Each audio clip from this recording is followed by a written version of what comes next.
Here's the pitch. Fastball. He swings away and skies one to shallow center. And in comes Taveras. He's calling for it. And over into left center. He's got it. And just like that, the game is over. And the Rangers get a 2-1 win over the Giants. 808 KNBR, go. Trying to figure out where to start with this one. Here's my takeaway from tonight. It was a Twilight Zone night. It was weird. It was just weird.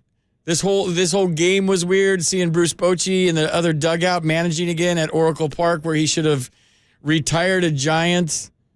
It was just weird. The whole night was weird.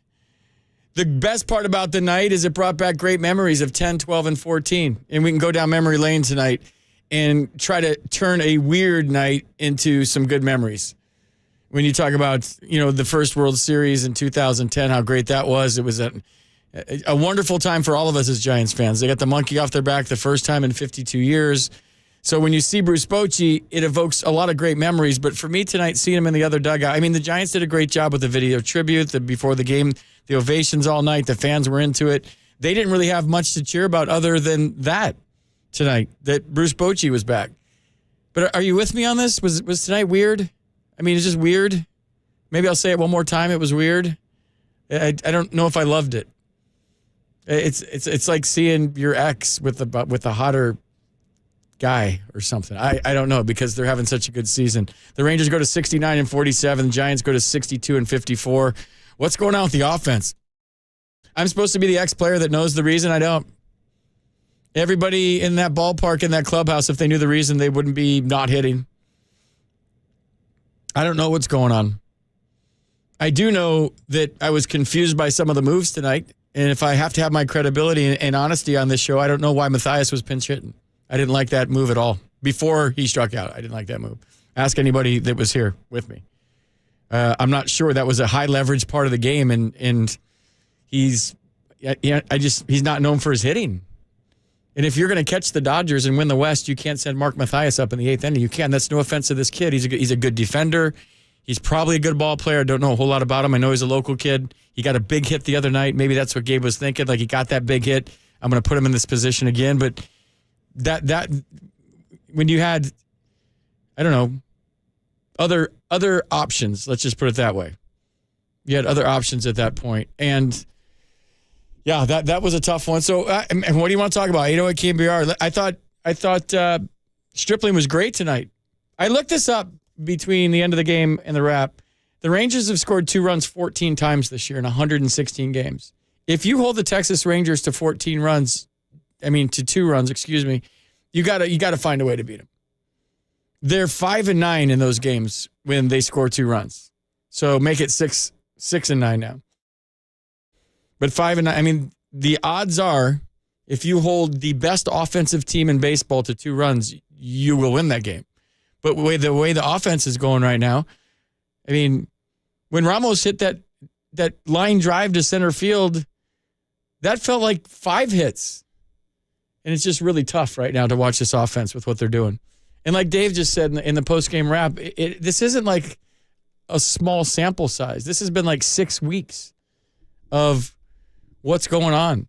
And when you look, did you guys notice this tonight? And this might be, I'm trying not to be critical because you guys know I'm positive and I know how hard the game is. I know how hard it is to hit. But did you see the Rangers hitters? They swing out of their ass, every single one of them. And they fill out their uniforms. That's a strong bunch. That's a strong lineup. Those were grown-ass men at the plate tonight for the Rangers. And they were letting it fly. You looked at the bodies of the Texas Rangers tonight, and you're like, wow, that's why they hit. They're all jacked. That whole team is jacked. Literally, weight room, jacked. And, that's why they're hitting. So I guess that's my summary. I really can't go much deeper than that. It was weird seeing Bruce Bochy there tonight. And maybe I'm looking at it from a negative standpoint, that it was cool to see him back. It's great to see Boch. He's the best manager the Giants have ever had. There's no doubt about it. He's a Hall of Famer, all of that. But it was just weird. I didn't like seeing him in another uniform. I didn't. If that makes me off and negative tonight, maybe I'm negative on a Friday, but I'm sure there's a lot of frustrated Giants fans driving home from the game tonight. So 808 KNBR is the number. KNBR, can't even say it. KNBR is the number. I haven't been drinking. I wish I had. I mean, maybe I'd be feeling a little bit better. Let's go to Don in San Francisco. Don, you're on the Sports Leader. What's going on? What's up, FT? Oh, Don, are you okay? Are you all right? How are we doing? I am not okay. I am very much just terrible and just like a nightmare. Bruce Bochy just like came in and betrayed us. Yeah, I don't think he betrayed us. I think it was such a I don't even know how to explain it, a dynamic of a manager that had feel and experience and managed with his gut in a time when that's how you managed. Analytics wasn't prevalent in 10, 12, and 14. But we saw Bruce Bochy with a feel for a bullpen like no other. In 2010, when they won their first World Series, he made every right move. He had the golden Midas touch. They weren't expected to win any of those series. They were underdogs in all of them. Even people on air at KNBR were picking the Phillies and the Rangers, and I was getting pissed at some of the people I worked with because they were picking the other teams. I'm like, no, they have it. They have the thing going right now. They're gonna find a way to win this. But you had that aspect of it tonight with Mike Maddox is the pitching coach who's been around forever, Greg Maddox's brother. Yeah, Bruce Bochy with all the experience. And then on the other side, you had the new regime, never follow the man kind of a thing that's more analytically driven. So you had one side of the field tonight that's more of experience and feel, 69 and 47, and first place in the AL West. And then the other side, you had analytics and more about scripting out the game. I'm not saying the Rangers don't use analytics, but it was the juxtaposition of the two staffs and the two franchises right now was probably the most interesting part of the game for me tonight. Yeah, I know. I understand what you're saying, FP, but I just hope they could hope they can just sneak into the playoffs. That's all I can say. I hope so too, Don, and I hope so too. Like when Ramos hit that ball 113 miles an hour, that's what I'm talking about. Barrel up some baseballs. I want to see some exit velo. Swing hard in case you hit it, like I say every night on the way out. Like I want to see guys swinging out of their helmets and let it rip right now. Yeah, and it is. Hey, trust me, it's hard, and I don't want to be too critical because I know how hard it is. But like I think Giants fans are frustrated right now, and I get it because this isn't just a little stretch. It's just like let's get some grindy. I know you were a batter too. You were a batter too. You had a hard time hitting balls. I did. You had a hard time hitting balls too, I bet. I did a lot. That's why I'm on the radio right now, and I don't have my own island somewhere, and I'm just not golfing every day like a lot of guys that made money. But Don, hang in there. We got to get through this stretch. There's some really good teams coming up, and you got to find a way to win. And tonight, I just felt like the high leverage situation. And you look at Ramos's at bat, you look at Matthias's at bat. If those things were switched, I guess hindsight's 20/20. But I said at the time, like, okay, this guy's coming. This is coming from a guy that never hit in the 8th or 9th inning in a down by 2 situation as the tying run at the plate. There's no way I would sniff that at bat in a million years. Even if guys were hurt, they would put a pitcher up there before me in that situation. And so when I saw him up there, he doesn't seem like a home run threat. But I'm sure Gabe was thinking, he got that clutch hit the other night. Yeah, let's see what he's got. He put him in that situation versus the rookie Ramos. And that was a big part of the game. Don, thanks for the call, man. Hang in there. Remember, if you start getting anxious, breathe. Do the Calm app. Take deep breaths in. Hold it for 4 seconds, only 4 seconds, and then deep breaths out. There you go. Atta baby. Have a good weekend, Don. Love you. Let's go to Matt in Sacramento. Matt, you're on KNBR. Don's one of my favorites, man. Don lives and dies with this team. Like, he is a true fan. What do you got, Matt? Hey, FP. Great to talk to you again. Yeah, thanks for calling. A lot of the heat, and in Gabe Kapler's defense, a lot of the heat and the criticism that's been directed at him could probably also be directed towards Justin Veely and his staff on the hitting coach side. Part of me kind of would like to see Gabe Kapler maybe get a night off from doing the post-game press conference one of these nights and just put Justin out there. Have him answer all the questions, because right now the offense is the problem. Like, the pitching is still fine. Everything else about the team, for the most part, is still fine. The offense since June has been like the one glaring issue with this team that is holding them back. And I mean, it dumbfounds me how bad they've been since about June 15th offensively. Every single metric known to man, they're last in baseball in. And I guess my question to Justin and to Dustin Lind is, like, what adjustments are you making? Like, what are you doing right now to help these guys, get out of their own heads and start, driving in runs with guys on base and doing all the things that you did that helped you in May and part of June when you were beating up on the Dodgers? And, I just, that's all I have to say, really. But it's just, I'm so just completely dumbfounded by how bad they've been. To me, when they were, Matt, this isn't a try-hard game. Joe Madden has a saying, try easy.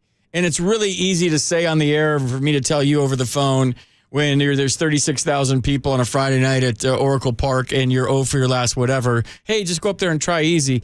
But the more you squeeze the wood out of the bat, the more you go up there and try hard in this game, the worse it gets. And it looks like they're not grinding out at bats. It looks like they're not staying with their game plan. They're not taking pitches. They seem uber aggressive to me right now. And then early in the count, and then taking fastballs down the middle late in the count. And it just seems like a team-wide epidemic right now. And they're in a funk, man. There's no other way to put it. I hope they believe in themselves. I think they believe in themselves. I hope they come out of this. But the schedule is not really going to let them come out of this. When you're talking about facing the Rangers and then the Rays, and then you're going to Atlanta, and then Cincinnati comes into town, then Atlanta comes into town, and then the Padres come into town. Like, got to figure things out or this could get weird, and it's starting to get weird right now. Right, and Philadelphia, too. I mean, that's a possible playoff preview when they go to Philadelphia next weekend. I really don't want to have to go back there in October, if the offense is going to continue to be such a problem like this, and they're just sitting there watching pitches go by them while thousands of Pennsylvanians are screaming. It's just, anyway, that's all I got to say. Thanks for taking my call. Yeah, right. Thanks.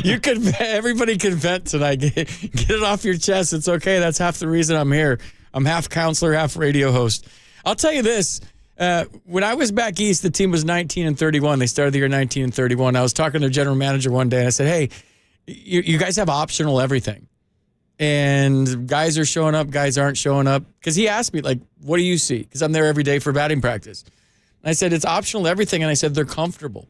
I said, when we scuffled, even at the highest level, we were made to feel uncomfortable. What's that mean? Well, the optional was taken away. We took infield every day. Our manager, whether it was Felipe Alou or Dusty Baker or whomever, made us feel uncomfortable because we were just cruising along. We weren't winning, whatever. And then all of a sudden it's like, no, we have mandatory batting practice today. Oh, day game after night game, we're hitting tomorrow. We're taking infield tomorrow. It's not optional. Be out here. We're taking infield. And what it does is it kind of sends a message that, hey, this ain't okay. This whole thing ain't okay. Like, we're going to change it up. And I think when you're scuffling as a team, I don't know what's going on. I'm not around them every day. I don't know what the chemistry is. I do know they like each other. It's a close bunch. It's a good group. But sometimes when you're struggling, you got to make them uncomfortable. Like, hey, we're hitting tomorrow. And it's not optional. There's 3 groups. There's a fine line there between that and showing that you're panicking he's a manager, and then the guys are in the back of the bus going, oh, he's freaking out right now because this, and this. The other thing you could do is just shake up the damn lineup. I don't know, lead Blake Sable off tomorrow. Like, shake it up. Put this kid in, let him go. Put Ramos in, let him go. Well, there's a lefty tomorrow. But you know what I'm saying. Like, shake it up. Let's go to John. You're leaving the game. John, you're on KNBR. What's going on? Hey. First-time caller, but glad to be here. Thanks for calling, dude. We love first-time callers, man. That's awesome. Thank you for calling the show. Yeah, I appreciate it. Yeah, we pour first-time callers a beer. It's celebratory beer for the first-time caller. So there's your on-air beer. Thank you, sir. Yeah. We're in the car, so we'll save it for later. But I'm obviously disappointed tonight, but I did want to, mention the trade deadline. This is a funny year. We've got 3 wild cards.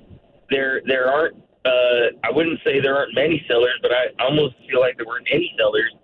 And a lot of guys were disappointed about the guys we were able to bring on at the trade deadline, and I felt like that was unfair for Farhan and the front office. Like, who are we supposed to bring on when, hey, the Angels are buyers, the Cubs are buyers, the Padres are buyers? Like, who? Did we lose John? Oh, there he is. And I lost. No, you're I'm good. sorry. You're still on. John, your point is well taken, and I've said this a lot on the show, that the way the playoff system is devised right now with the extra wild card and the extra series and a lot of teams competing, you got a lot of people bidding on the same house. And then what happens when everybody's bidding on the same house? You go over the asking price. And I'm sure when the Giants were looking for decent players, that like guys like Matos and Harrison and maybe even Patrick Bailey and Schmidt were mentioned. And then you sit back and you go, do we really want to give up like those guys for this guy? And if you had a deal where it was just picking up money, see, that's a different story. Like but then the guys that had the high salaries that you could pick up for money, they have no trade clauses in their contract and they have to want to come to you. So then that's a whole nother dynamic of the trade deadline. So when you have the perfect storm of, I don't know, out of 30 teams, maybe 18 or 19 of them flirting with the playoffs, and then you have a Max Scherzer making $45 million a year, but he has a no trade clause and he has to approve the trade on where he's going. So in Verlander too. So you got all these different dynamics involved that just weren't conducive to picking up players, even though we all wish they would have picked up a Scherzer or Lorenzen or whomever, but it wasn't in the cards. I wasn't in the room, so it's hard for me to speculate. I would agree. I think also with the number of young guys that we got on the roster right now, that we got to be patient and hope that it pans out, because we had a lot of strong showings from Schmidt, obviously, from Bailey, and now Matos, and hopefully Luciano, and maybe even Harrison next year. Those are guys we don't want to lose, so we should be a little bit patient and just hope for the best with the guys we got right now, and root for the Giants. I'm with you, John. Hey, great first call, dude. Don't be a stranger to the game. Drive home safely. Where are you going to? Where are you going to tonight? Vallejo, California, born and raised. All right, dude. Safe travels on 80 East. Thank you, sir. All right, thanks for calling, John. That was good stuff, man. First-time caller. I love it. We're getting a lot of first-time callers. Let's go to Pete in the Peninsula. He wants to talk about Bruce Bochy. What's up, Pete? Hey, you're right. Seeing Bochy in that other uniform, I almost broke down in tears, bro. Right? Like, it was weird. It wasn't like, yay, Boch is back. It was like, he should be in the... Well, I'm not going to say. Like, yeah, it was hard. I know where you're coming from, and I'm not going to say it. I feel the same way. Yeah. Exactly the same way. Seeing him lean on that dugout rail, it just, I said, tore my heart out. But let's get back to the nut of the matter, is this freaking hitting here. I don't know if it's the grinding, that they want to go to a full count all the time, or the platooning. If you're a left-hander, you're playing one day, you're not the next, and you're on a roll. But three guys should be in there all the time. Wilmer, Estrada, and Wade. Every day they need to be playing, because they're the guys that put the bat on the ball. I like Yaz in there every day too. So when he comes back, when he's not hurt, yeah, right? Yeah. But like I said, the pitching, it's the fire brigade. Do what you can, boys. Like I said, you gave up 2 runs and lost. What are you going to do? But I'm with you're hitting it all on the cylinders tonight, because you're in my head. I'm like, why are they taking fastballs? It just drives me insane. I don't. Are they grinding it to get to 3-2 to get the pitcher out of there, or what? But man, how can you not sit on a heater and drive it? You know, Peter, this might sound old-fashioned, but like I when I was a hitting coach in A-ball, and it's nothing like being a hitting coach in the big leagues, because you're dealing with a whole different like animal. I wanted our team to be known as fastball hunters. Like, if this guy throws a fastball, we're going to punish it. If he throws us a changeup, we might look stupid. If he throws us a split, let's look dumb. If we're sitting fastball and he throws us a nasty curve, I don't care. But if he throws a fastball out over the plate, I want him to pay for it. We want to get somebody released tonight. I want to see this pitcher backing up bases all night long. If they throw us a fastball, damn it, we're not missing it. And we'll learn how to hit off speed when we get to AA and AAA. But how you get out of A-ball, you hit the damn fastball, and you get on the fastball, and you get your A swing off on the pitch you're looking for in the zone you're looking for it in. And yeah, I see a lot of fastballs down the middle for called thirds, and I think maybe there's so much data in today's game that maybe you start to overthink it a little bit. I don't know. I'm like, I can't get in their heads. I'm just going from my own experience. You're on point, man. You're on point. One last thing is let's get this crap out of the way now, because strap the helmets on, man.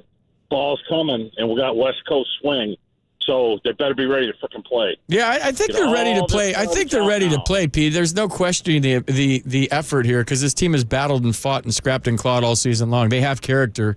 It just, man, it really looks bad when the whole lineup is slumping. It can have the illusion of like they're not even trying, but it's kind of the opposite. They're trying too hard right now, and it's I've been there, done that. All right, Pete, good call, man. Wilma cracked a couple good ones, just missed them. So, hey, you're a great host. I love listening to you. Take care, man. Thanks, Pete. Good stuff. Yeah, John got me really excited on that last 5 ball. We were in here, I was like, because the radio's ahead of the TV here, and I'm in the studio tonight.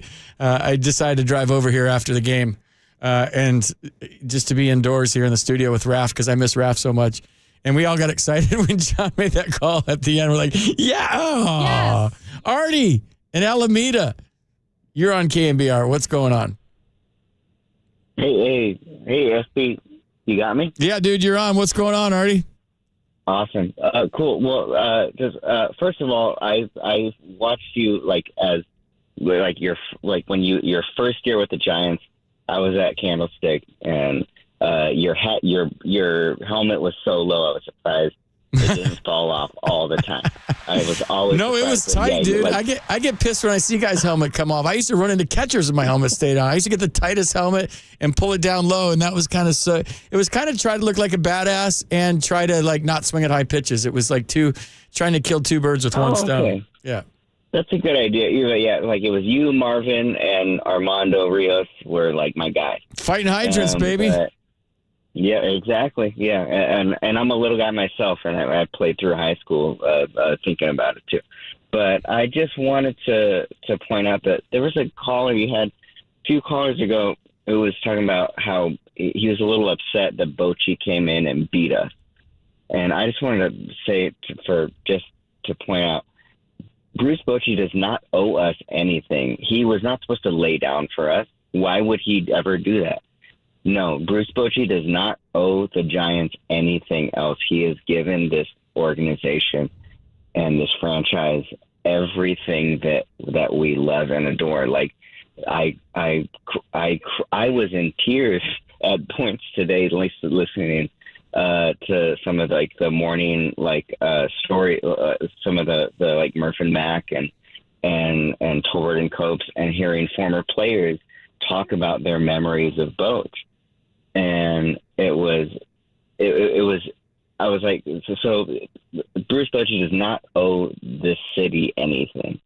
So he beat us today because his team was better than us today, and that's fine. Yeah, Bruce Bochy's saying all the right things, and he does miss San Francisco, and he'll always have a special place in our hearts and the city in his heart. But he's a competitor, man. He wanted to come in here and beat the Giants' ass, not just beat them. He wants to sweep them. Like there's no like sentiment left over. Like they had a chance to keep him. He went somewhere else to manage, and now his team's doing well. And he wants to roll in here and sweep and kick ass, because that's why he got 3 rings. That's why we had 3 parades, because he's got that mentality. There's no sentiment here during the game like, oh, it's the Giants. I'm going to bring in a guy with the 8 ERA right here. No, man, he wants to kick their ass. 100%. And so, and the last thing, and I'll take the answer off the air, but I just wanted to ask you, because I know you were a hitting coach in the minor leagues for a while, but there was a philosophy that was like really broadcasted for the last, I don't know if it was last year or the last couple of years, but that when Gabe Kapler came in, was the idea of time of possession. And they called it time of possession. And it was saying, okay, when we're pitching, when we're on defense, we are going to we are attacking, we're hitting the strike zone, we're attacking the strike zone, and we are going to and if balls go in play, then our defense is ready. But if balls don't go in play, then it's because our pitchers are firing. And then on the reverse side, offensively, then that means that hitters are working counts and they're taking time. In the ninth inning today, I think Will Smith threw like 9 pitches. He gave up that double to I forget who hit that double with the error. Ramos. Yeah, there was only 3 hits tonight, dude. You got to remember all of them. I'm sorry, I don't. Yeah. Yeah, that was Ramos, and it was 113 exit velocity. He had a different gear, and it's a good swing, and it's going to buy him a start tomorrow in the lineup for sure. It better. That's the best swing. That's the best swing I've heard of, like in the last 3 weeks.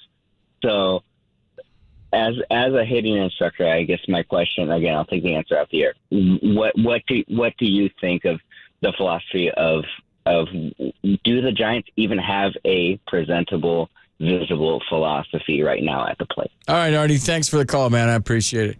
Well, I was such a good hitting instructor that I'm now the night host at KNBR. So let's start right there. If I was worth a crap as a hitting instructor, I'd be in the big leagues right now as a hitting instructor. But that didn't pan out so well for me, and not just the bus travel and the accommodations, but how much money I was making, and it was hard. I mean, trust me, if I was good at it, I wouldn't be talking to you right now, or I would be a guest on this show. Let's put it that way. My philosophy always was there's 2 counts to hit in, 2 strikes and less than 2 strikes. And with less than 2 strikes, you sit on your pitch, you get off your A swing on your pitch, and don't deviate from that. Try to pick up the ball early. Try to be ready early. See the ball early and stick with your game plan. If he throws you 3 sliders and you're looking for a fastball, until you get to 2 strikes, you're hunting that pitch. And if he throws you 4 sliders and gets you, okay, get him next time. You saw the sliders, so you did your homework. You have information in your notebook. But yeah, less than 2 strikes, man, we're letting it rip. We're swinging hard in case we hit it. We're trying to do damage on our pitch. But like I said, that's easy to say here. It's hard to do when you're in the batter's box. It's really hard. We got full phone lines right now. I got to take a break. I've been talking too much. 808 KNBR. If it's busy, keep trying. There's not a line open right now, but keep trying. As soon as somebody drops, we'll get you in. Full phone lines right now. The Giants lose 2-1. They had 3 hits tonight. The bats are no bueno right now. Hopefully they'll figure something out and get it going soon, because I would imagine the pitchers are getting frustrated because they're doing their job. The offense needs to find a way to get going. Doesn't always mean hits. There's other ways to win. Your call's next on the Sports Leader.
every situation you get in, you just be yourself.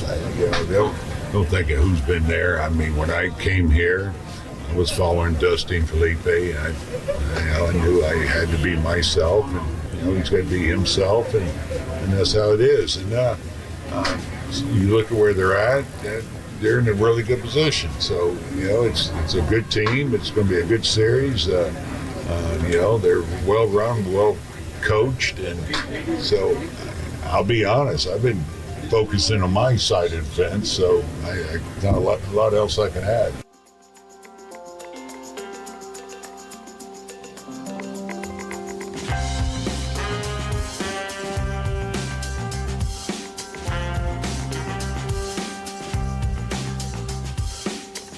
I think both managers, when this series is over, are going to take a deep breath and be like, I'm glad this series is over. I remember coming back into town as a visiting player, and I was excited to get here, and then after the 3 or 4 game series is over, I couldn't wait to get on the bus and go to the airport and get the hell out of here, because it's just a whirlwind, a wash machine. Your 6th grade biology teacher wants tickets, and everybody, and you say, and it's just like, and imagine Bruce Bochy right now, that times 100.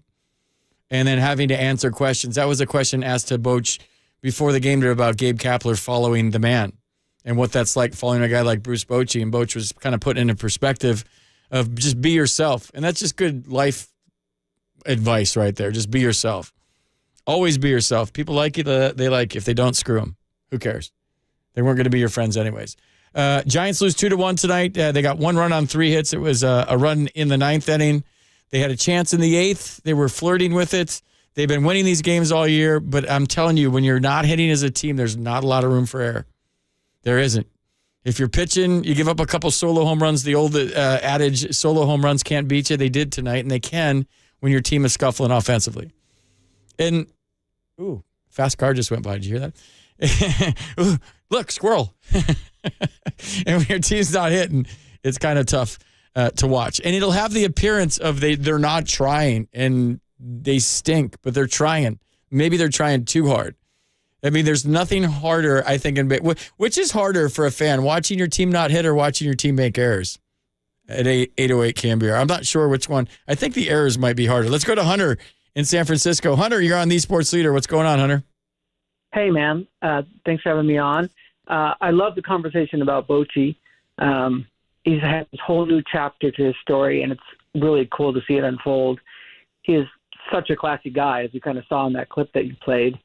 And I don't mind seeing him in that uniform, but I don't like seeing him in our stadium. I just don't. And yeah, in a different uniform. Yeah, I'm with you there. I think baseball's better with Bruce Bochy in it. Period. Hell yeah! No, I'm so happy for him. It kind of reminds me. I don't know if you remember when the 49ers let Montana go, and he went and played for Kansas City. That never looked right. Yeah, but I was rooting for him to succeed, because he was done wrong, and I loved watching him succeed. And I remember that dropped catch. Anyways, I'm rooting for Bochy to succeed too. Always. So it just clashes when it comes into our ballpark. So, anyways, I thought I'd offer that up. Yeah, thanks, Hunter. I've been talking about all night, if you're just joining us, that it was a weird night at the ballpark. It was weird to see him in the other dugout. The fans were great. They're super accepting, and obviously the video tribute on the scoreboard was awesome, showing all the good times and the parades and City Hall and the speeches. Really great stuff, really great memories. And maybe I'm taking the show in a wrong direction tonight. Maybe I'm screwing up right now, and I should be going down 2010, 12, and 14 memory lane. But I'm going with my gut, and my gut is that it just was weird seeing him in the other dugout. It was weird. Tonight was weird. The whole thing was weird. He's saying all the right things. You just wonder why he retired, and then you wonder why he's back in it. And I think we can make some deductions there, but I don't want to speculate too hard. But the juxtaposition tonight between a lot of baseball experience in one dugout with Mike Maddox and Bruce Bochy and all the wins, and I'm sure the Rangers implement tons of analytics, and there's a nice mix, to the other dugout that was probably more analytics than feel.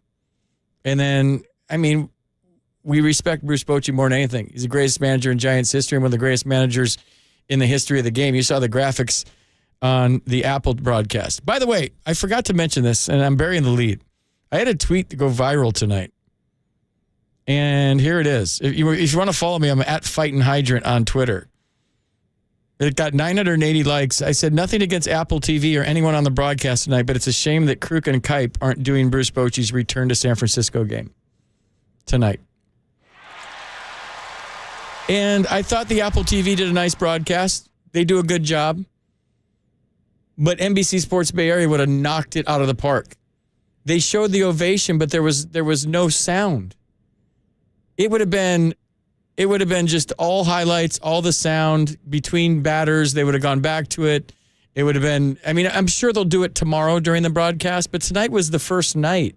Tonight was everybody getting to see him again. And you know, Jim Lynch and Jeff Kuiper and Dwayne and Mike, and they do such a good job with the broadcast. NBC Sports, like, they're known widely in the industry as the best in the business.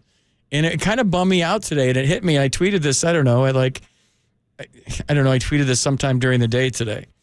And I think as Giants fans, like, we were kind of robbed of that moment of those guys reminiscing about their boat stories, which they'll do tomorrow. They're on the broadcast tomorrow.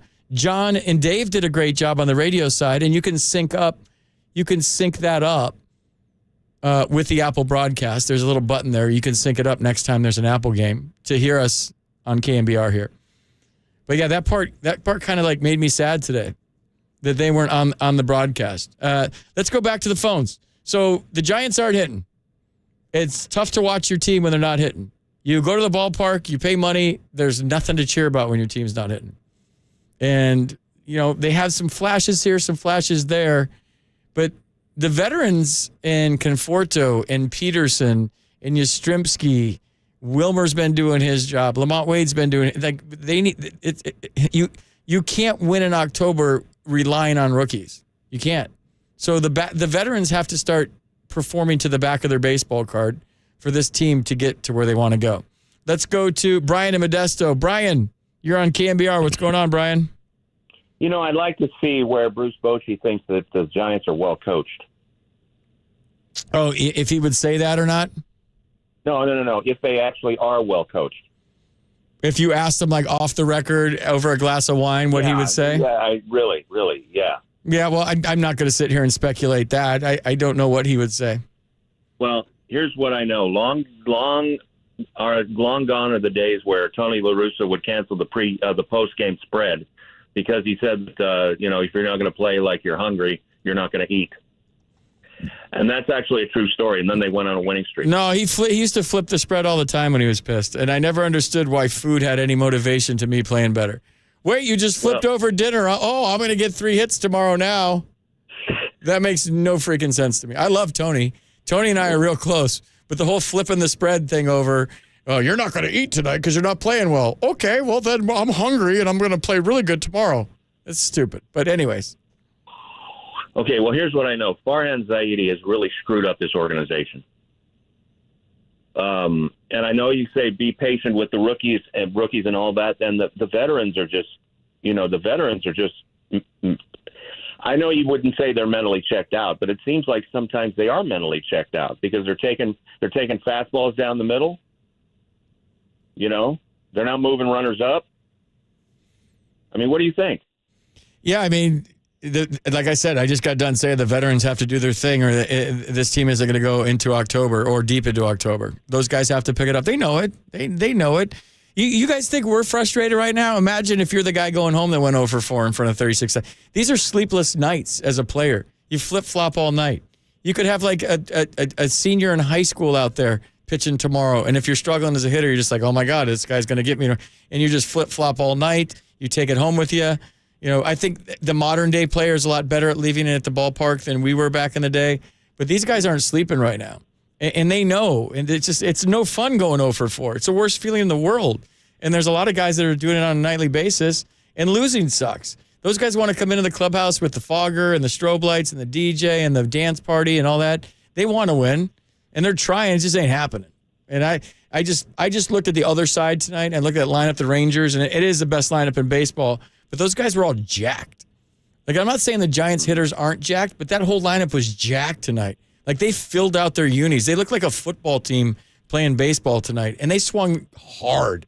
And they were and what did they only got 6 hits tonight?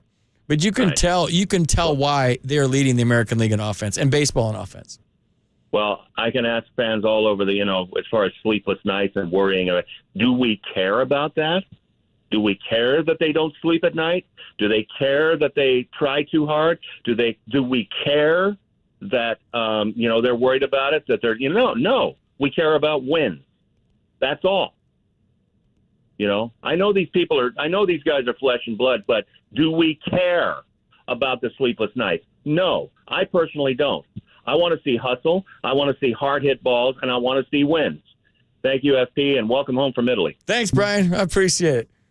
Nobody cares. Hey, do you have Ralph? Try to Nobody cares.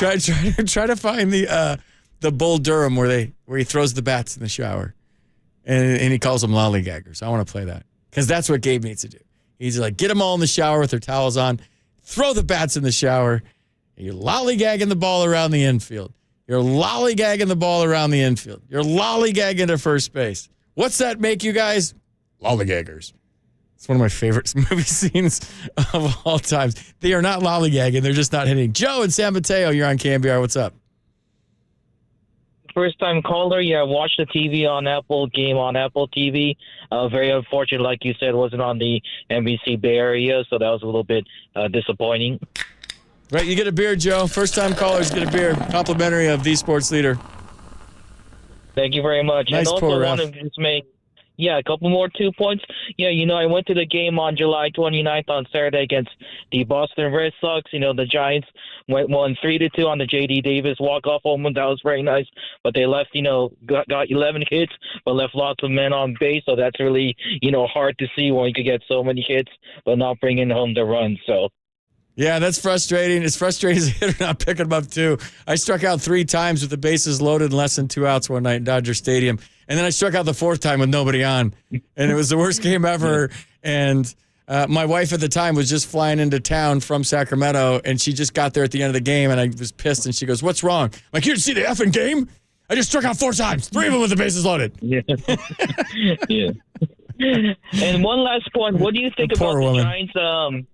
What do you think about the Giants getting Ohtani? Because I'm a huge Ohtani fan as well. I actually am Japanese American, so I do know he has quite a huge fan base in Japan. So I think he'll fit really well with the core we have. Of course, we don't want to give up every one of our great players like Patrick Bailey, but what do you think of chances of us getting Ohtani? Well, we wouldn't have to give up Bailey now because he's a free agent at the end of the year. And I say pay him $1 billion. Like, give him $1 billion. The first $1 billion contract, and guess what? It'll pay for itself. People will start moving back downtown again. People will come to their office again to work because they want to walk to the ballpark. All of a sudden, the sidewalks won't have poop on them anymore. Like, this city will turn around if Ohtani signs with the Giants. All right, well, thank you very much, and appreciate the show, and I really like your hosting, and I always hear the host on it every single day, even the AM, the PMs. So, thanks, Joe. Thank you very much. I think they're just going to leave me in the night forever. I'm just going to be in this cave the rest of my life. Let's keep the phones. Oh, my God, one drops, another. You guys are amazing. You're making my Friday night awesome, even though the Giants lost 2-1. Let's go to Walter in San Mateo. Walter, you're on the Sports Leader. Hey, FP, can you hear me? I got you, bro. You're on the air. What's up? Okay, cool. First-time caller. Oh, wait, hey, another first-time caller, Av. Let's go. Pour him a beer. We're going to get drunk with all the first-time callers tonight. I love this. Seriously, my favorite part is first-time callers. What do you want to talk about tonight, Walter? Yeah, I had a couple questions. I wanted to make a comment first about the broadcast. So during the broadcast, Max Scherzer was asked about all the great Hall of Fame caliber managers that he's played with, like Dusty Baker and Bruce Bochy, and he said one thing they had all in common was that they know when to use analytics and know when to not use analytics and trust the players. I wanted to get your thoughts on that first. Yeah, I think it's there's a fine line, and the best teams have a good mix of scouting and development, and then an analytic department, and then everybody becomes on the same page where it meshes perfectly. And I've been told with the Giants that analytics are kind of like a menu at a restaurant. You know, as a player, you can decide how much you want to eat, so to speak. You could just take like an appetizer here, an hors d'oeuvre there, or you can eat the whole damn menu if that kind of floats your boat and you're really analytically driven. So they feed it to them on a player-by-player basis based on how much they want to obtain. I agree with Max Scherzer. I'm old school. I think there's no substitute for experience. There isn't. When you've been in the battles, you've been in the wars, you've been in the trenches. I hate to use the military analogy because it's not the same, but I am. There's no substitute for been there, done that. And doing it for years, the baseball lifers, whether it's a scout, whether it's a coach, whether it's a manager, there's no substitute for that. Where you get the perfect storm is when they acquiesce and they open their minds to all the new stuff, and then you get they mesh together. And you have a nice mix of, we're going to sprinkle a little of this here and sprinkle a little experience here, and then you get the perfect storm, in my opinion. I've seen a team win a World Series with that same mix, where it's just the perfect mix. I think if you get too heavy on one side, if you get too heavy on experience, and you poo-poo analytics, you're left in the dust right now in baseball. There's too much information out there to ignore. I also think that if you're all analytics and no experience, that you're going to run into a lot of problems with players. And, you know, it just, the mix is the perfect part, Walter. So whatever Max said, the one thing I didn't like about Max's interview tonight is JP Martinez made his major league debut, and he was up for the first time in the big leagues, and they just kept the interview going on a kid's first big league at bat. I didn't like that part at all. What else do you got, Walter? I had a question about some comments you had made about Casey Smith, but related to Luis Matos. When Casey Smith first got brought up, you made some comments saying that you thought that he should gain a big league experience on his own and learn from his own mistakes and not be too overmanaged. And I thought it was interesting when Luis Matos first came up, Farhan and the other executives sat down with him and told him not to swing out of the strike zone. And Matos had made some comments that he had never been told that. Do you think that it counts as overmanagement, or do you think that's impacted his swing in the majors? All right, Walter, those are two good questions. We got to take a break. I'm going to answer them and then go to break. If you're on hold, stay right there. We got full phone lines. The show's absolutely popping tonight. You guys have been amazing. I think, you know, there's a fine line between letting a kid go and getting experience to where he's an automatic out and you can't play him anymore. And then you start to deal with confidence factors and brain cells are blowing up and exploding, and then you lose them. So I think the Giants did the right thing and let Casey Schmidt just take a deep breath, go to AAA, and come back. Hopefully Matos comes back. I mean, Matos starts to lock in and Ramos starts to lock in, and we see the kids start to produce again. 808 KNBR is the number. We're going to take a quick break. We'll take more of your robot calls on the Sports Leader.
Maybe if I get LASIK surgery, I won't be on the night show anymore. That's the key to it sounds like.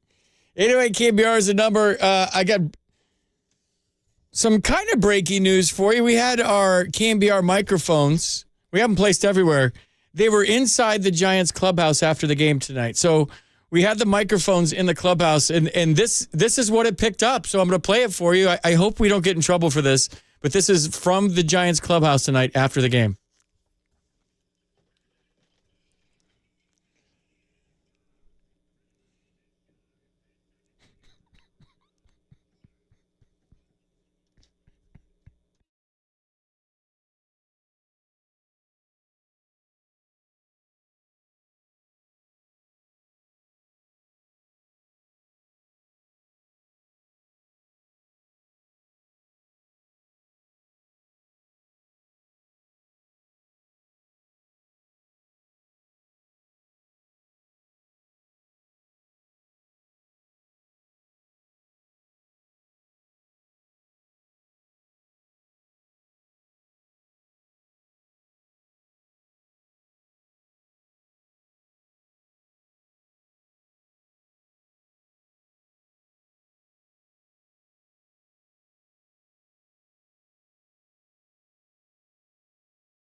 Yeah, well, hey, that's why we are the sports leader. We have microphones everywhere. We pick up everything. So that was some post-game sound from the Giants tonight after the game. Let's go back to the phones. We got full phone lines. You guys are rocking it tonight. Let's go to Andrew. You were at the game tonight, Andrew? I was. Hey, another first-time caller here, and I need my beer. Yeah, I think there's some in the fridge here, and I need to get one after this next commercial break. I'm going to grab one. So, yeah, there's your complimentary beer from the sports leader. Andrew, how was the game? What was the atmosphere like?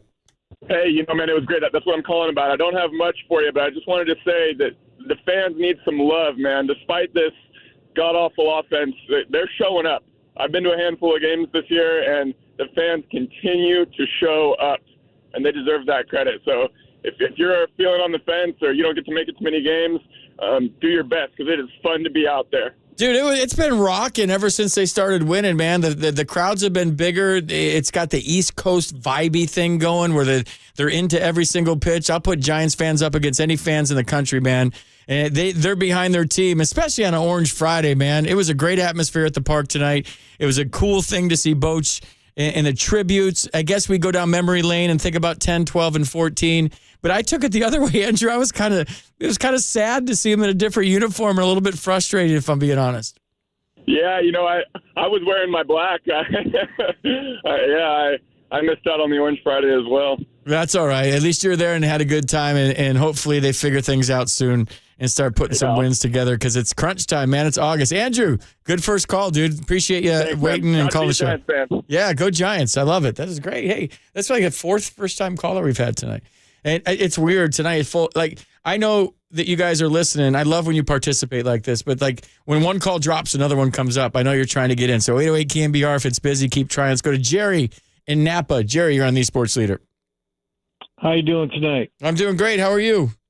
Oh, I'm a little bummed out with 3 hits, but what are you going to do?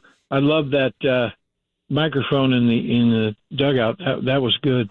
Yeah, that was in the clubhouse. Actually, that was in the Giants shower. I don't know. Yeah. I don't know if that's legal or not to have microphones in the Giants shower. I love that was movie. In the Giants shower. That's got to be the all-time greatest movie ever. You know what? It's pretty accurate too. Having played in the minor league 7 years and playing there a long time, it's pretty damn accurate.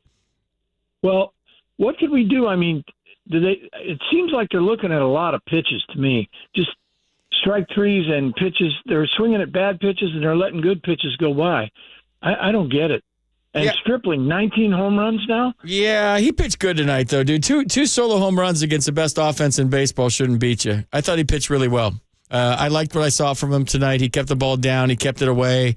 He was hitting his spots. He had great command. He had good tempo, good mound presence, good poise, all that stuff. That was a step in the right direction for the Giants with him tonight. But well, I hope he keeps going, and I hope he can start. I don't understand this. Why not start Manaea?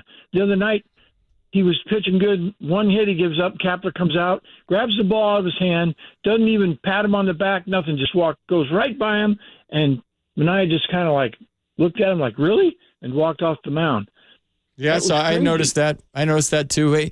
And I noticed. Something I also wrong noticed in that clubhouse. There's something wrong. Nah, I don't think it's that. I think with the opener, Jerry, the most important part is the Bolt guys buying into it. So if I'm a starting pitcher and I'm Alex Wood and Sean Manaea or Ross Stripling, I don't think they're buying. Stripling might be, but I don't think Manaea and Wood are buying into it.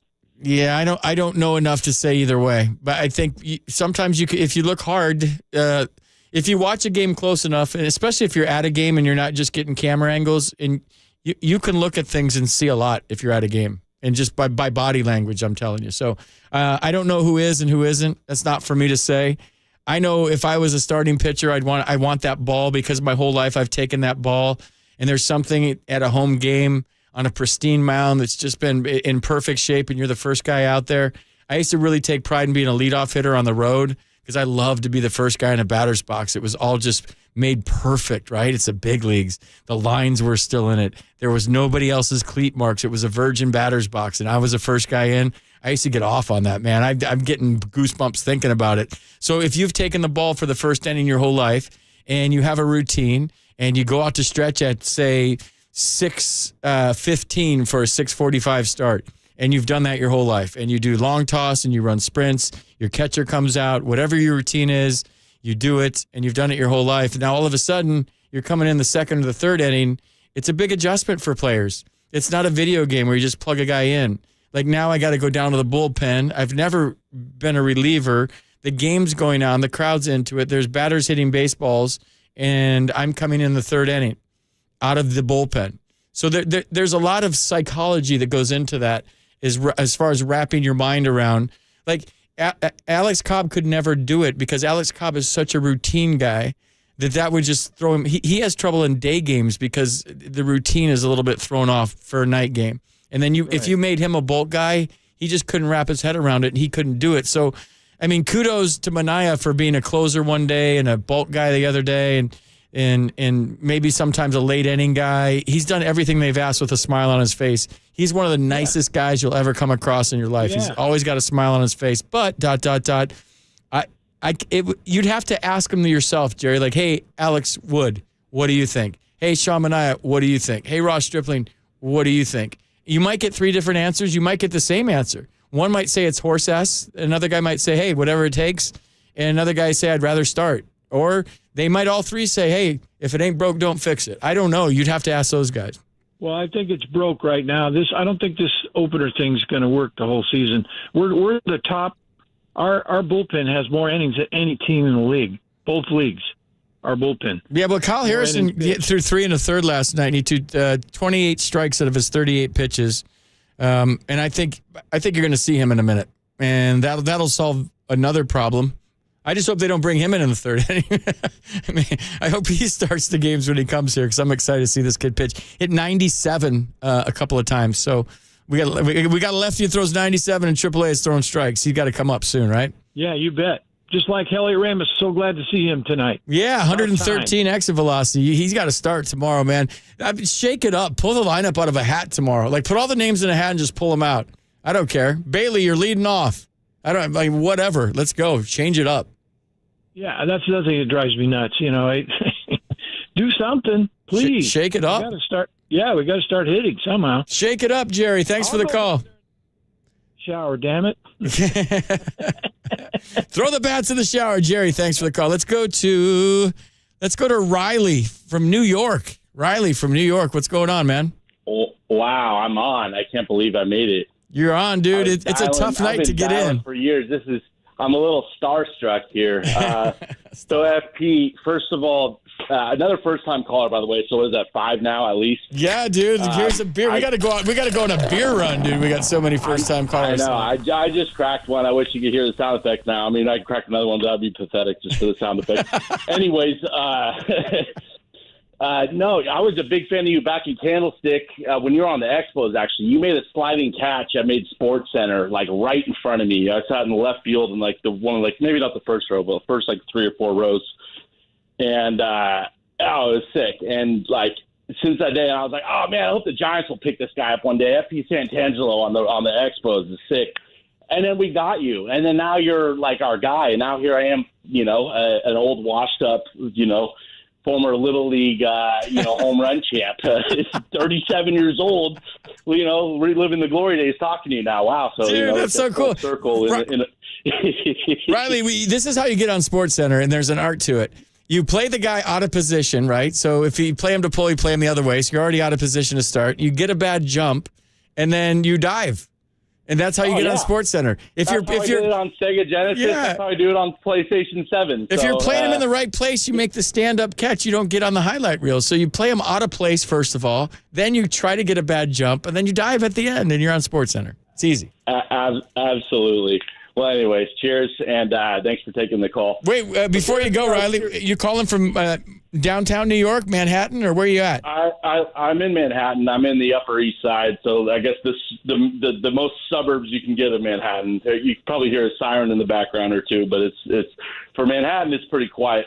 But the other reason why I call it, I'll try to keep it quick, is Farhan. It's been frustrating, obviously, at the offseason. Then we gained a little glimmer of hope this season. And then the trade deadline, man. And I mean, I know we have a great farm system and there's a future to gamble on, but do you think the guy just doesn't have the skill? He's maybe too awkward to negotiate. Like I don't know what else to think, because we have a 2-man rotation. I get the staff days, or whatever, opener days, and that's great. We have a winning record when it comes to that, but we can't have that 3 times out of the rotation, right? Am I crazy a little bit? No. You're locked in, dude, and I don't think so either. That's why you're going to see Kyle Harrison soon, I think. I like that on the last caller. No, I was pumped to hear you say that, and I hope we do. And also, a hell of a lot about more what's going on in the clubhouse than any of us callers do. So yeah, dude, thanks for calling, Riley. I miss New York, dude. It's one of my favorite cities on the planet. When I was back east, I would take the Acela up once a month to see my friends up there. I miss it. Oh yeah, man. And Montreal is one of my favorite cities as well too. I know that's not where you're from, but you spent a lot of time there. And I did. Yeah, it's the East Coast is awesome, man. It is. I miss it a little bit. I'm glad to be home. Wouldn't want to be anywhere else, but at times I do miss it. Especially when I just went overseas for a vacation, and it's a lot farther from California to London than New York to London. Oh, it's great. Yeah, flight to Barcelona is the same distance as it is. It might be a little further than it is to San SFO, but it's not as bad as going from my wife. Actually, we were just in California last week. We're from Santa Rosa, and she flew from New York with me to go visit my nephews for their 6th birthday. And I flew back to New York, but she flew to California to pick up her mom, for her and her mom to go on like a lifelong trip they've been planning to Scotland. So she went from New York to Santa Rosa, or to San Francisco to Scotland. Dude, she's a champ. You married a winner, dude. That's awesome. That's great. Anyway, don't piss her off. You got to keep her. Absolutely, man. All right, Riley. Thanks for the call, dude. It. Great call. This is awesome, man. The phones are just absolutely on fire tonight. You guys are great. And the calls, you guys, I'm not shocked. I always say I have the best listeners on all Sports Talk Radio. It's really, you guys are amazing. Let's go Skip and Davis. Skip, you're on the Sports Leader. What's up? Hey, buddy. How you doing? I'm doing well. Yeah, thanks for calling. Used to listen to your after the Dodgers Giants talk all the time. So, yeah, I've never heard that story about you striking out 2 times with the bases loaded. 3 times, dude. In Dodger Stadium, I got booed, and I deserved to get booed. And then I struck out the 4th time with nobody on. Damn. I'm being a Dodgers fan. I love that story, to be honest with you. It's a great story. Thanks, dude. I don't know how great a story it is. I wanted to call about. I had to talk to my therapist about it. What do you want to talk about, Skip? Bochy. Go ahead. You guys it was awesome seeing him come back and just shutting you guys down. That was beautiful. Okay. Absolutely beautiful. All right. I love him. Great manager. He is, and he'll probably, if the Dodgers get to the World Series, they'll choke again because the Rangers will beat them. I wouldn't want to face him in the World Series if I was the Dodgers. That's for sure. He's got their number for sure. Dave Roberts will bring in somebody that he shouldn't, and you'll lose again. Oh, that's a guarantee. That's going to happen. That doesn't matter. Like what happens, such a that's jerk. going to happen. All right, you guys are lucky you got Farhan. Have you ever heard about his nephew that he drafted a couple years for you guys? No. Yeah, Krishna Shaw. He's supposed to be a pretty good, solid little ace. Call him up. He's a little guy, little midget. You can't. Come on. He's a little. You don't have to dump it, Raph. It's a little person. And little person. Yeah, we don't use the M word here on the Sports Leader. Hey, well, I love calling you guys. Thanks. I always listen to you guys. So thanks, Skip. Appreciate you guys. Thanks. Thank you. Thanks. Yeah. What was it? What was the guy's name that had the small strike zone? He pinch hit and walked. I'm drawing a blank on live radio. He's a little guy. Can't say the M word. You can't. I don't even think you can say little people. I don't even know what you're supposed to. Vertically challenged. I'm not sure what you're supposed to say anymore. I'm going to get in trouble. Damn it. Lee Hammer says no. I don't want to get in trouble on a Friday night. Then it's going to be a long weekend. Let's take a quick break. If you're on hold, stay right there. 808 KNBR is the number. Full phone lines. Keep trying. We'll get you in. Talking Giants baseball. They lose 2-1 tonight to Bruce Bochy, Texas Ranger, on the Sports Leader.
Lee Hammer says no.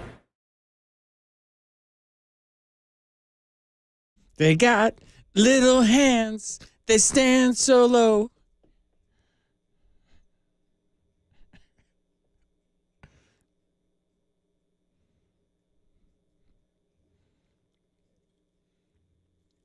Oh, gnarly!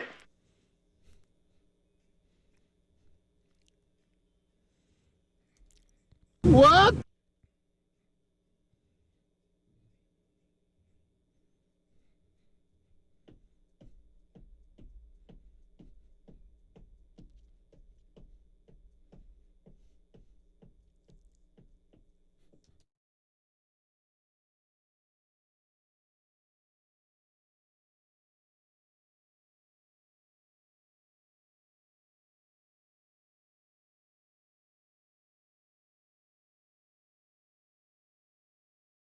Eddie Goodell was the guy we were thinking about. Thanks for the text line picking me up on that one. By the way, I was the shortest kid in all my classes growing up. Like, literally, I was 5 foot tall my freshman year in high school. That song used to haunt me in my dreams. Yes. People used to sing that to me. When I was 14, I looked like I was 7. When I was 17, I looked like I was 12. I was always the shortest kid in every class. I'm still traumatized by it. But you know what? It made me tough. You didn't mess with me. I'll beat your ass. 808 KNBR is the number. Yes, we had a caller that just said the M word. You can't say midget on the radio. You can't. It's offensive. So somebody said height deficit. Yeah, you could say somebody that has a height deficit. I feel like that's politically correct. Can you say munchkins? Is munchkin politically correct? Lee Hammer says no. Wait, why? The munchkins in Munchkin Land. That's offensive now? We're pissing off the Lollipop Guild? Like, what are we doing? No, it doesn't. What about Lilliputians? Can you say that? No? I'm just trying to figure it out on live radio. But you can't say the M word. Don't do it ever again. I'm serious about that. I used to be the shortest kid in class. It's like, it's still traumatizing to me. Gabe in Antioch. You're on the Sports Leader. What's going on, Gabe? Gabe? Great to hear you again. Thanks for calling. I was just going to ask you.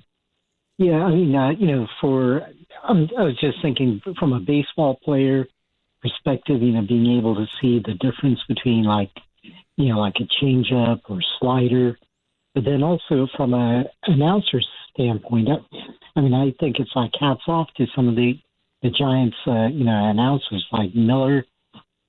He calls the pitches, like 99%, accurately. Bless you, Gabe. Then you try to follow up with the MLB game day. This is a little hack, Gabe. That's on the scoreboard every pitch. You just look at the scoreboard. Oh. So when I say the 2-2 pitches low, count goes to third. 2-2 pitches low, that was a slider at 86. It says on the scoreboard. Or if you have the monitor on and you watch the game on TV, it'll say right on the, where the score is. It's called the bug on the monitor. It'll say the pitch. Yeah. You can't really identify a pitch from a press box. Yeah. It's hard. You can't. Unless it's a fastball and you see 98 on the board. You're like, fastball 98 for a ball. So, yeah, you're looking at your MLB app, you're looking at the scoreboard, and you're looking at the monitor in your booth. All of those things will tell you the pitch. Yeah, but as a hitter, like how were you able to distinguish pitches? You guess you just guess your ass off. But it's an educated guess. It is. It's like, well, he threw that, so he's going to throw this. The sequence is that. Maybe a catcher that you know very well gets into a rhythm and a sequence back there, so you guess along with the catcher. The count. You just guess until you get to 2 strikes, then you fight. But I guessed my whole career, every single pitch, until I got to 2 strikes, then I spread out and choked up because I didn't like to strike out. But until 2 strikes, I guessed every single count. And when you guess right, your eyes light up and you barrel up the baseball. Hopefully, that's the plan. Yeah, I heard once that either it was Tony Gwynn or Eddie Murray from the Orioles. I guess he went to the Dodgers later, but they were able to foul off pitches until they got the ones that they liked. Yeah, there's an art to that. You got to be real good to do that and let the ball get deep. Anthony Rendon's the best I've ever seen at fouling off pitches. He used to take it right out of a catcher's glove, flick it over the dugout, then you make a mistake, you hit a double. Gabe, thanks for the call, man. I appreciate it. Have a great weekend. Did you guys see this story? People are having sex in robo-taxis and nobody is talking about it. What? Yeah. Ever thought about getting down and dirty in a robo-taxi? Want to light up a cig or a joint and drive home from the club? You're not alone. As autonomous vehicles become increasingly more popular in San Francisco, some riders are wondering just how far they can push the vehicle's limits, especially with no front seat driver or chaperone to discourage them from questionable behavior. This is a story on Instagram. I'll read it to you. For some, that's a welcome invitation to test the autonomous vehicle's limits. Megan, a woman in her 20s, took her first robo-taxi ride on a recent late-night excursion. It was also her first time having sex in a driverless vehicle. We just got in and got straight to it, making out, said Megan. One thing led to another, and he made sure I was taken care of. So apparently that's a trend with these driverless cars around San Francisco. Everyone's getting down in driverless cars. What's that? The Mile Ride Club? I don't know what you would call that. Yeah, it's a thing. And we've been talking about them a lot on the show. The 3 Foot High Club, Ralph says in my ear. It's so weird. You guys know this as well as I do. When I get out of the show at midnight, like I'll walk across the street to the parking lot. By the way, it's a scary freaking walk. If you park in the KNBR garage over here, like walking to at that time, yeah, it's scary.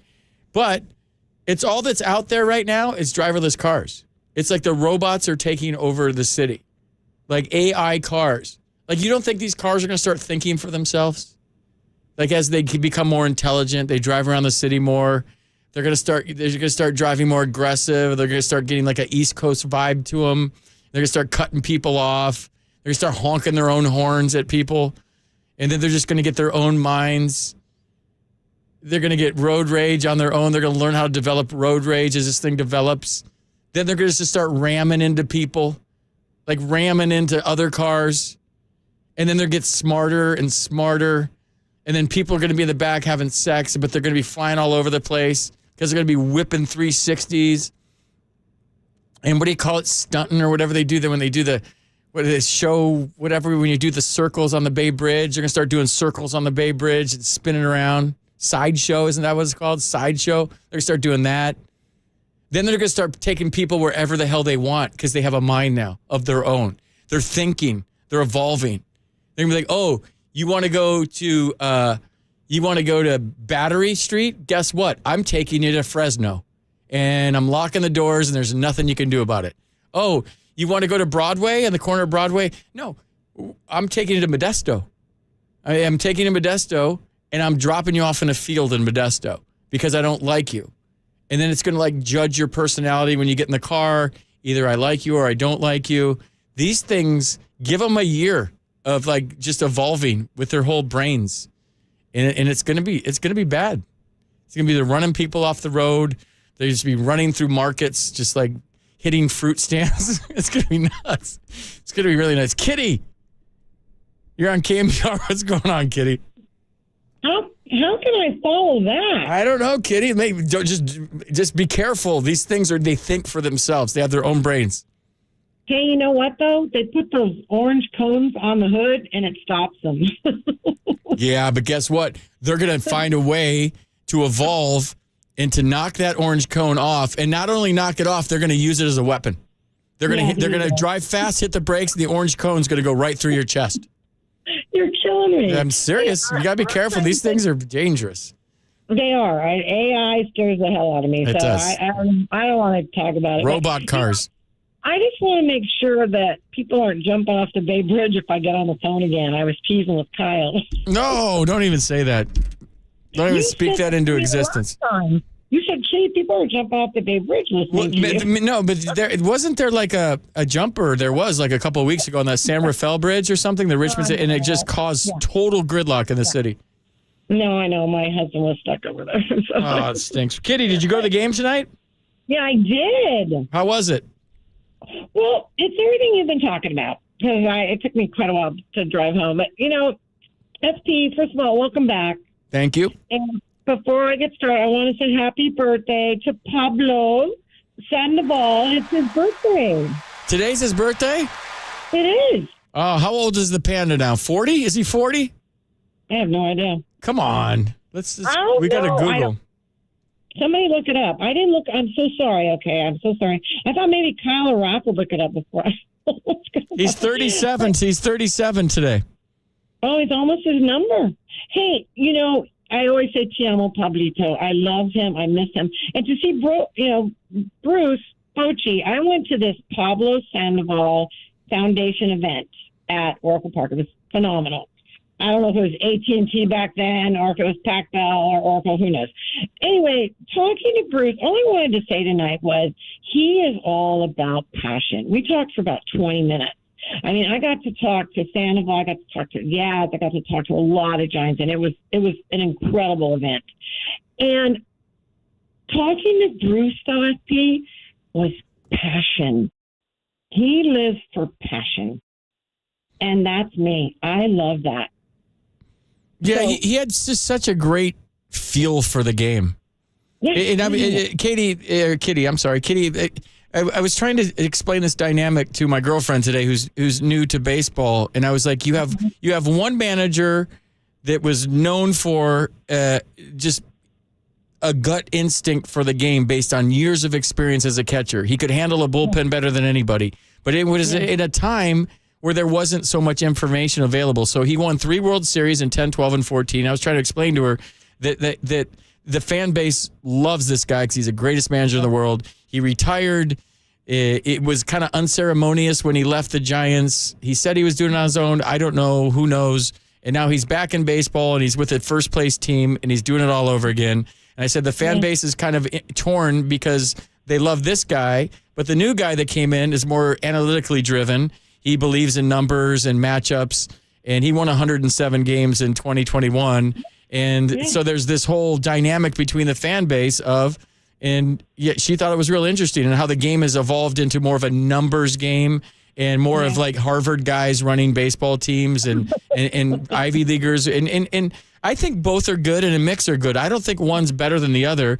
I just think that, Kitty, the romantic part of us and all these great memories that he and that organization created for us, it's hard for us to let that go. It really is. Well, and I go back to counting, and Dusty Baker and, Hum Baby and, I'm dating myself, but that's okay. It's just, but it's a good blend. And I love Gabe because he defends his players too, right? And one of the best post games, I was telling Bilowski the other week when you were gone, that one of the best post game interviews I heard was Stripling. And I love what you had to say about Stripling tonight. And that kid, it was great to hear him and to articulate it. And it just, but it's a blend of both. And we sat behind the dugout tonight, behind Bochy. And because I wanted to say hi, and, he's great about that. And just, takes time out to say howdy and all that good stuff. And just, it was very, though, like you said, weird. It was bizarre. I can't put my finger on it. It was different. Do you feel that? Is that still what you're feeling? I started the show with that, Kitty. The first thing I said is like, hey, I can go two ways with this. I can go down memory lane at 10, 12, and 14 and kind of like all the things that we all lived together as Giants fans. Or I went the other way. I just thought tonight was weird. It was like the Twilight Zone, seeing Bruce Bochy in a Texas Rangers uniform in the first base dugout when I thought it was weird. I thought tonight was weird. I didn't get it. It was, and we were staring at his back, the whole time. And he'd turn around occasionally. And it was really interesting, though, and they did fantastic, shows up on the big screen. And I get that, FP, but I also don't understand why it was on Apple. Don't get me started on that. A lot of people call me and say, "Kid, what the heck is going on with that?" And it should have been Kruk. It should have been Kipe, right? It should have been that. It should have been, and I heard that part of what you were saying, and I was in total agreement. And then, but it's bizarre to see all that up on the big screen, FP, with commemorating all that stuff. And here you have a manager of the competitor, right, that's being glorified because we all love him, but then you're a Giants fan.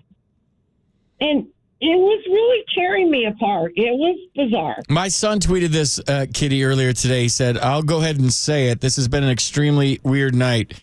It just doesn't look or feel right seeing Bochy managing against the Giants after everything he's done. I'm glad the Giants and the fans are doing such a great job celebrating him, though. I thought that was a really intelligent tweet by my son. And that's kind of what I felt. As soon as he tweeted that, I read it, and that's exactly what I'm feeling tonight. Yeah. No, and I think that's all part of it. And I don't want to take all your show because I know you got 100 callers. I just want to say, and I'm going to be there tomorrow, I'm going to be there Sunday. And I want to see, is there a different vibe tomorrow? Is it the same vibe Sunday? What's going on? And just, God, go Giants. And, let's tomorrow's a new day. What I love about the professor, right? And I saw that post with Bochy, hugging the professor and just saying it's a new day tomorrow, FP, right? It's a new day tomorrow. Go Giants. Kitty, thanks for the call, man. I appreciate it. I always enjoy you calling the show.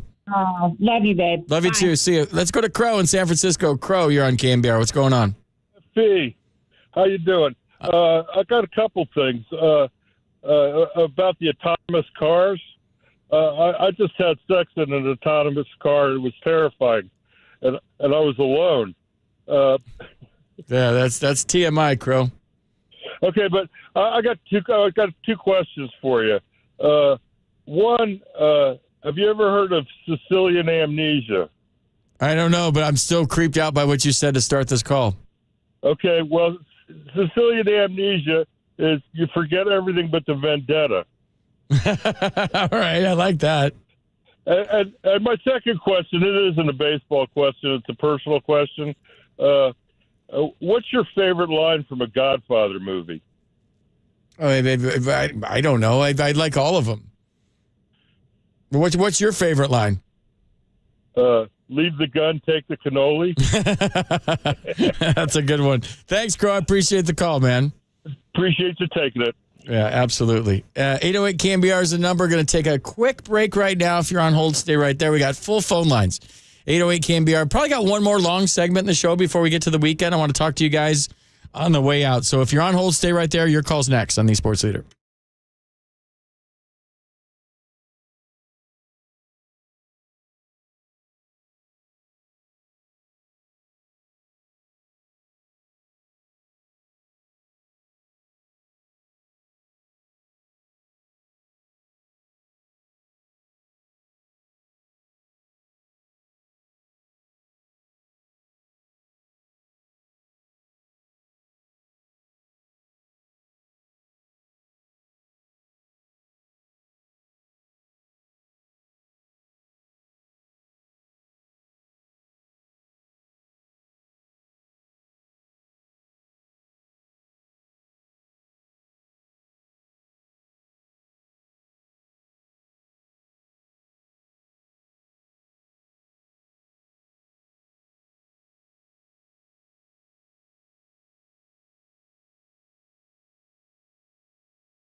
What if we did a show stoned one night?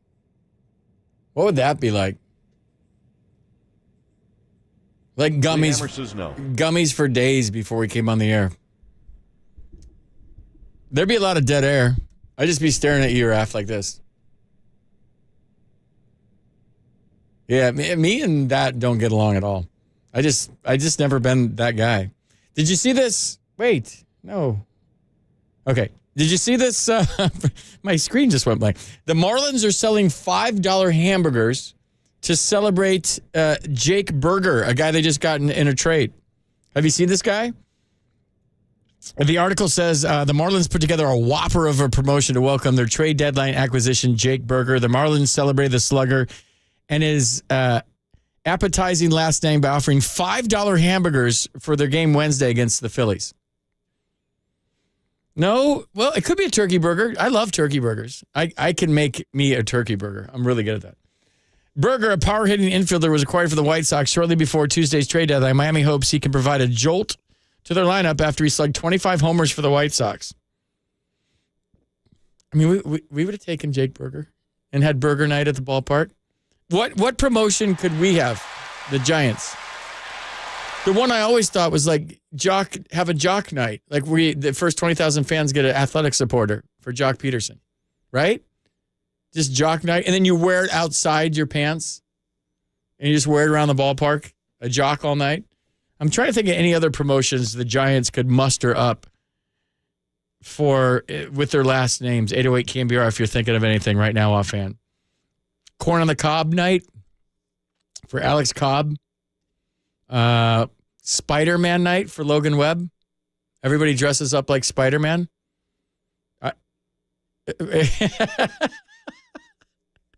Viagra night for Alex Wood. Like every man 50 and over gets a blue pill when they walk in. Did you see that story with Chad Ochocinco? Yeah. Try to dig up that sound real quick, Raph, while I'm talking. Chad Ochocinco said he was on a podcast. He was on the Pat McAfee show. And he said he used to take Viagra and a Red Bull before every game. And he was talking about how it got his blood flowing. And I don't find this weird at all. I don't think it was about him playing aroused. I think it was about him just like actually getting the blood and the juices flowing. And I told this story last night on the air. If you missed it, John Smoltz told me a story one day where he didn't have feeling in his hand for a time when he was pitching. And the Braves team doctor prescribed Viagra for him. And he took a Viagra before the game and he had feeling in his fingers again. And he was making jokes about being, on the mound and, all the jokes you would think that would come with that. Or not come with that, so to speak. But yeah, Chad Ochocinco, this is what he said on the Pat McAfee show about what he used to take before the game. Take Viagra before games? Yeah, of course. You don't take the whole one. You just take half a pill. You take half a pill and a Red Bull before games, and it's a performance enhancer. Normally, think about this. When people take Viagra, it's a performance enhancer when you horizontally, right? Mm-hmm. So I take it to help my performance vertically. Mm-hmm. Understand me? But you only take half a pill. It increases the blood flow.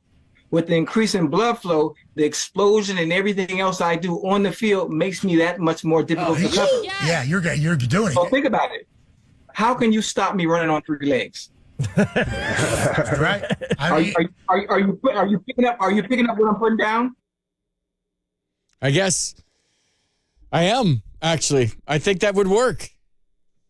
Anything like when you're sore to get blood circulating through your body, I think would be a good thing. I don't know how the effect it would have on your heart, though.